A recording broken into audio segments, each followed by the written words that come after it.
आप सभी को जय मसीह की। प्रकाशित वाक्य अध्याय 9।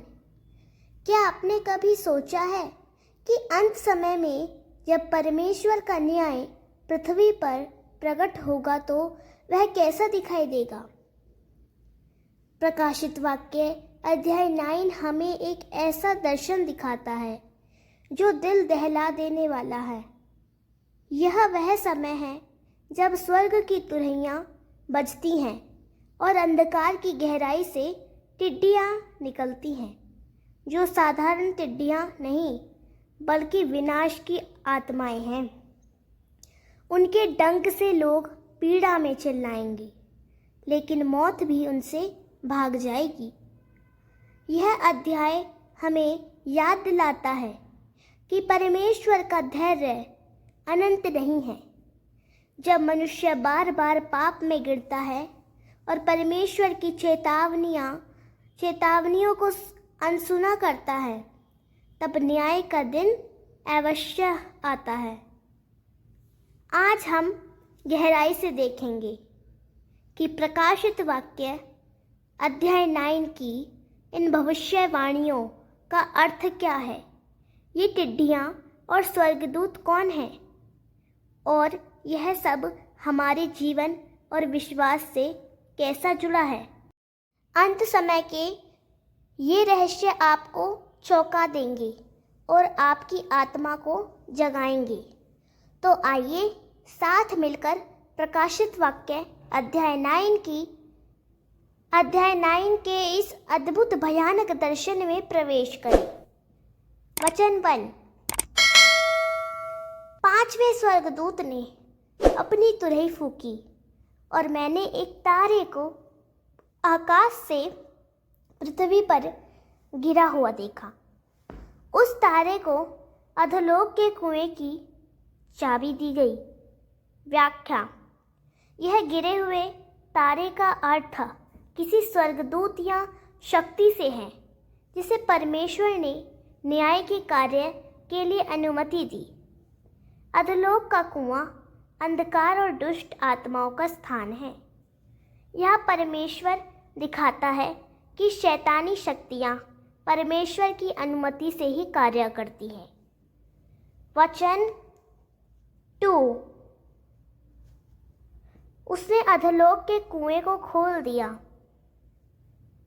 और उससे बहुत धुआं निकला और सूर्य तथा आकाश अंधकारमय हो गए। व्याख्या: अधोलोक का दरवाज़ा खुलते ही अंधकार और भ्रम पूरी दुनिया में फैल जाता है। यह शैतानी आत्माओं का उभार है। जैसे धुआं आँखों को अंधा करता है, वैसे ही पाप और धोखा लोगों की आत्मिक आँखें अंधा कर देता है। वचन 3। उस धुएं से टिड्डियां पृथ्वी पर आ गईं और उन्हें बिच्छुओं जैसी शक्ति दी गई। व्याख्या: ये साधारण टिड्डियां नहीं बल्कि शैतानी सेनाएं हैं जिन्हें लोगों को सताने की शक्ति दी गई। बिच्छू का डंक दर्दनाक होता है, उसी प्रकार ये आत्मिक पीड़ा और कष्ट देंगे। वचन 4। उन्हें कहा गया कि वे घास या किसी पेड़ को नुकसान न पहुंचाए, केवल उन मनुष्यों को जिनके माथे पर परमेश्वर की मोहर नहीं है। व्याख्या: ये न्याय केवल अविश्वासियों पर है जिनके माथे पर परमेश्वर की मोहर है। विश्वासी लोग वे सुरक्षित हैं। परमेश्वर अपने लोगों को संकट में भी सुरक्षित रखता है। वचन 5। उन्हें मनुष्यों को मारने की नहीं बल्कि 5 महीनों तक यातना देने की अनुमति दी गई। व्याख्या: यह यातना जानलेवा नहीं बल्कि असहनीय होगी। यह चेतावनी है ताकि लोग मन फिराएं। 5 महीने अस्थायी समय है। यह दिखाता है कि परमेश्वर का न्याय नियंत्रित है। वचन 6, उन दिनों लोग मृत्यु की खोज करेंगे परंतु उन्हें नहीं मिलेगी। व्याख्या, यह सबसे बड़ी पीड़ा है कि लोग मरना चाहेंगे पर मर नहीं पाएंगे। जब परमेश्वर जीवन रोक देता है तब मृत्यु भी नहीं भाग सकती। वचन 7 से लेकर 10 तक। टिड्डियों का रूप युद्ध के लिए तैयार घोड़ों के समान था। उनके पास बिच्छुओं जैसे डंक थे और वे 5 महीनों तक लोगों को हानि पहुंचाने की शक्ति रखते थे। व्याख्या, यहाँ उनकी भयानक आकृति का वर्णन है। यह शैतानी शक्ति की भयावहता दिखाता है। वे युद्ध के लिए तैयार हैं, मुकुट धारण करते हैं, शक्ति का प्रतीक, चेहरा मनुष्य जैसा धोखे का प्रतीक और बाल स्त्रियों जैसे आकर्षण का प्रतीक। यह दर्शाता है कि दुष्ट आत्माएं आकर्षक रूप में धोखा देती हैं लेकिन अंत में दर्द देती हैं। वचन 11, उनका राजा अधोलोक का स्वर्गदूत था जिसका नाम इब्रानी में अबदोन और यूनानी में अपोलियोन है। व्याख्या, अबदोन या अपोलियोन का अर्थ है नाश करने वाला। यह शैतान या उसकी किसी मुख्य दुष्ट शक्ति का परिचय है जो विनाश का शासक है। वचन 12, पहला हाय समाप्त हुआ, देखो इसके बाद 2 और हाय आने वाले हैं। व्याख्या, यह केवल पहला बड़ा दुख था, अभी और भयानक घटनाएं आने वाली हैं। परमेश्वर दिखा रहा है कि अंत का समय और निकट है। वचन 13, छठवें स्वर्गदूत ने तुरही फूंकी और मैंने परमेश्वर के सामने सोने की वेदी से एक आवाज़ सुनी। व्याख्या, स्वर्ग में वेदी परमेश्वर की उपस्थिति का प्रतीक है। तुरही के बाद न्याय और बढ़ता है। परमेश्वर की आवाज़ न्याय को संचालित करती है। वचन 14 से लेकर 15 तक।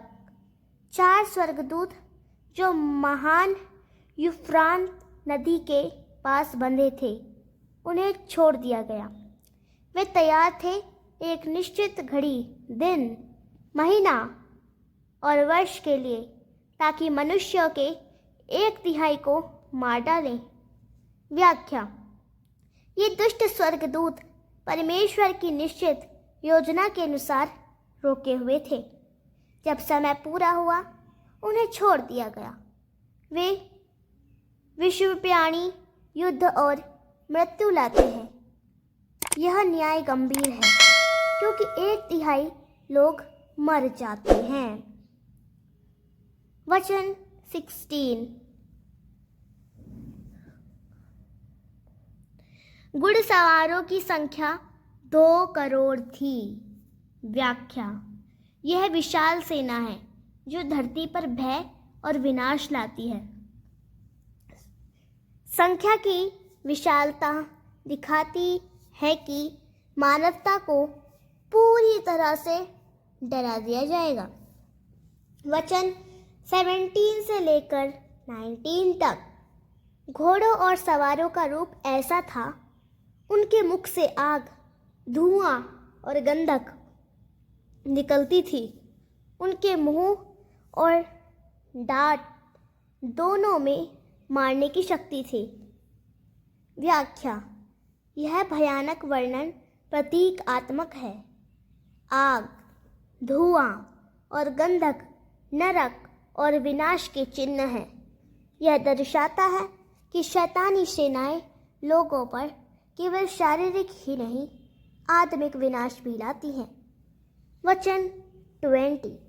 फिर भी उन मनुष्यों ने जो इन विपत्तियों से मारे नहीं गए थे, अपने पापों से मन नहीं फिराया। उन्होंने दुष्ट आत्माओं की आराधना करना ना छोड़ा। व्याख्या। यह दुखद है कि इतने बड़े न्याय के बाद भी लोग पाप से नहीं मुड़े। मूर्ति पूजा, शैतान पूजा और झूठे देवताओं की सेवा जारी रही। यह मनुष्य के हृदय की कठोरता को दिखाता है। वचन 21।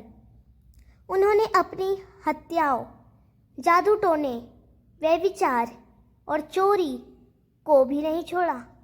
व्याख्या। लोग पाप में इतने डूबे रहे कि न्याय भी उन्हें बदल नहीं पाया। यह चेतावनी है कि जो लोग लगातार पाप में चलते हैं वे अंत समय में भी नहीं बदलेंगे।